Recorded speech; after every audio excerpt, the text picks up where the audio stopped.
Well, let's go straight to our female panel, the gifted Queensland Senator Amanda Stoker, and the woman who this week was touted as the next leader of the Labor Party, Tanya Plibersek. And from her performances on this program, you can easily understand why. Very briefly to both of you, you're both mothers, you're also Australians and politicians. The highest obligation of government is to provide for the safety of the nation. That's secured by soldiers sent to war by government. And the second obligation is to not so damage morale in a way that dissuades young people from enlisting. Can I say to you both, there was a headline in the afternoon Fairfax Press today which said this, quote, Australian Special Forces soldiers committed up to 39 murders. So they're all guilty. Amanda. We can't let the 39,000 Australians who have nobly and honourably served in Afghanistan to have their reputations tarnished by the actions of a few. We know that the vast majority of Australians who serve do it in accordance with our values in a way in which we would all be proud. And so it's important, I think, that out of respect both for alleged victims and alleged perpetrators, we have transparency, and that means a full judicial process with evidence that allows people to properly defend themselves of these allegations, and none of the kind of clickbait that we've seen from the Sydney Morning Herald. Well, they're excellent sentiments, but Tanya, if I could just say to you, the Prime Minister told the Parliament last week that as a nation we'd be shocked about these brutal truths. It's a pretty poor choice of words. These are allegations, not truths. Well, Alan, that's right. And the proper legal investigations start now. They haven't been concluded. What I would say is we are grateful every single day for the service and the sacrifice of our defence personnel and their families, the ones who are serving now and the ones who have served over generations. You spoke to Heston Russell a minute ago. He's someone I've spoken to as well, and he tells a very compelling story of how we let down many of our troops when they come home. But I don't agree with you about the top brass. You were implying that people like Angus Campbell are pen pushers. These are people who have also dedicated their lives, Alan, to serving our country. But the Yamashita Standard and the Geneva Convention says if they're going to be in charge, they must take responsibility and be as liable as the soldier. Now, it seems to me they're running away from that. And I think, Alan, what's extraordinary about this report is it shows how highly we regard our SAS and our defence personnel, that we hold them to these high standards. And it's members of these services themselves that have come forward with their concerns, and those concerns have been taken seriously and investigated. And plus the enemy, talking to the enemy. I think that makes Australia stand out internationally. Okay. I'm proud of that.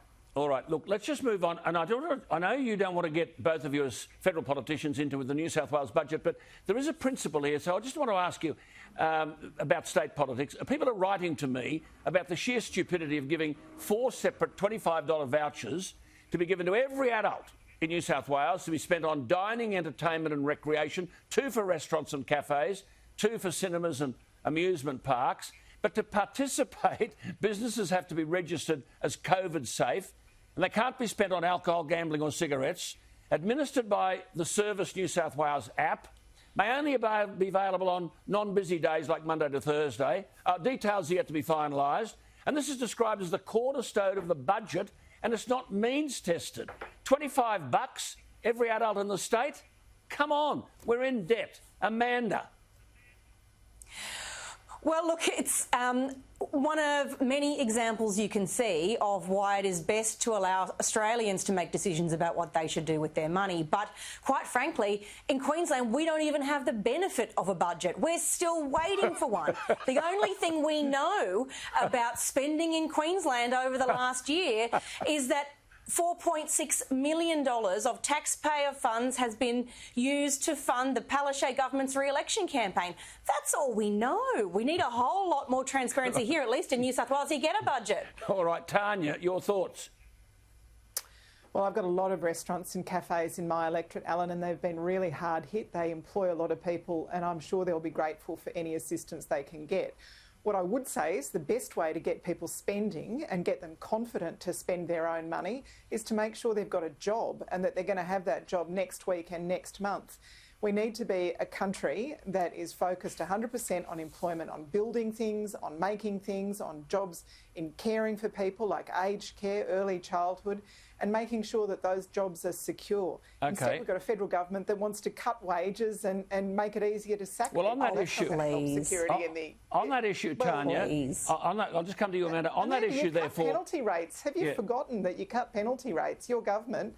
No, we didn't cut penalty rates. Penalty rates do deny people work. Penalty rates deny people work at weekends, I have to say. I mean, I don't understand in 2020, but Tanya, I don't understand in 2020 why 9 o'clock on Saturday morning should be different from 9 o'clock on Thursday morning. I mean, that went out long ago. But can I just ask you, you mentioned jobs. Everyone mentions jobs and then they say, oh, tax cuts. Tax cuts coming, and the tax cuts started this week for many.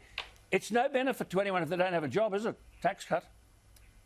No, and that's why I really think we need to focus on building things, building roads and bridges and upgrading schools and hospitals, building things, making because sure money's never been cheaper. Energy available. Amanda, that's a good point that Tanya makes. I mean, build things. Money has never been cheaper. Why won't government go out there and say they can get it for 1% and get out there and build schools, build bridges, build roads and whatever, and get out of the road of the private sector, let them do it?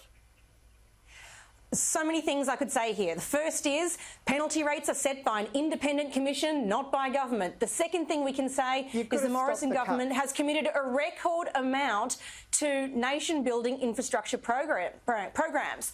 The third thing you can say about this is that the programs that have been implemented by this government in terms of giving people tax cuts are all about letting Australians stimulate the economy by building confidence, letting them spend, and that creates jobs in the private sector for Australians who want those jobs.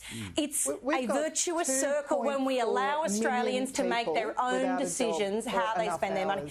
And this is about creating them. I mean, Tanya would set up some sort of central agency that allocates people jobs, by the way she's talking. This is about making the private sector create them using the investments that come from providing people more of their own money and infrastructure investment. Tanya? We've got 2.4 million people, Alan, without a job or without enough hours of work. So Amanda's there saying everything's great, nothing to worry about here, nothing to see here. No, I'm saying we're doing what we need to. Today's data shows it. Yeah, but could I just say this to you, Amanda, because you're in government. I wouldn't be crowing. Where is there a shovel in the ground? I mean, hear all these things about infrastructure. I mean, we've got an outfit, a reputable outfit who are doing terrific work in Queensland, Star, and they want to build a deluxe hotel at Piermont, and they've been going forever and a day, and they can't get the go-ahead. I mean, where are the shovels in the ground? Well, if there's having trouble getting a project up in New South Wales, you'll have to talk to New South Wales state colleagues. But when I drive along major roads like the Bruce Highway, like the M1 here in Queensland, I see federal money going into jobs, into infrastructure. When I look around this state at the projects that have been funded and committed to, from the Rookwood Weir down to the border, we are doing everything we can to do the kind of nation-building projects, and I understand your point that state governments are a problem. Just a quick one, Tanya, it's a symbol of New South Wales. The Ritz-Carlton Hotel, it's a deluxe brand, a deluxe building, and the proponents can't get the go-ahead. I mean, it just, when we're saying jobs, jobs, jobs, we're open for business. How do you work that out? Well, we should be building things, Alan. I'm not going to comment on individual projects, but we could be building new accommodation for people. We could be building new roads, bridges, upgrading facilities, schools, parks, footpaths. It doesn't matter. It doesn't have to be a huge project. It can be a small project. We could be doing it in every community around Australia. I think there's a general concern here about where these things are happening, but I take the points that both of you have made. Always good to talk to intelligent people. Thank you for your time, and we'll see you next week. There they are, Tanya Plibersek and Amanda Stoker.